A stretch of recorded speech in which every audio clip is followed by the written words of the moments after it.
Hey everybody, this is going to be the band hip distraction 3D stretch. So what you want to do is you want to find a band that's pretty thick that has plenty of resistance. I'm going to use this green resistance band here that has about 80 to 100 pounds of resistance. And so what you're going to do is you're just going to find, like basically if a doorway, if you have a stable bar, find something that can handle this band being wrapped around, or if you have a door anchor, wrap it around that.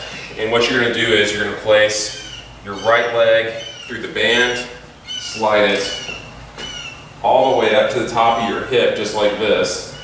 And what we're going to do is you're going to get on basically all fours, and that right leg is going to be in front, because of course we're really going to focus on getting more flexion, more adduction, and more internal rotation of that front leg, which is what happens whenever you move, whenever you walk, play sports, whatever. So basically the process is, if we can get better loading in all three different dimensions, then basically your right hip's going to be able to explode a lot better. So what we're going to do is we're going to take our right leg and we're going to internally rotate it and have it blocked by a heavy object. So I'm going to use a heavy 50-pound kettlebell right here, and I'm going to turn that leg, I'm going to turn my right leg out a little bit, put my left leg back a little bit, and all I'm going to do is kind of drive my hips back and back to neutral. So I'm going to drive back on my hips and come back to neutral. So spend about 3 to 4 minutes on each leg, just really kind of working on some good flexion of that front hip, and then now kind of drive the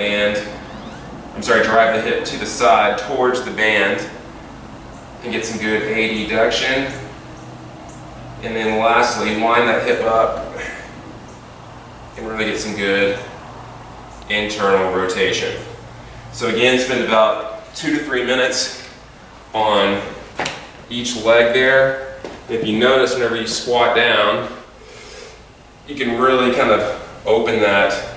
You have a lot more stability on that right leg to kind of play with, because you've kind of gapped that area between your femur and your hip. So it'll like have a little more space to move and to create more range of motion to basically produce more power through that right hip. So again, try that out on both sides, about 2 to 3 minutes, and let me know how it works.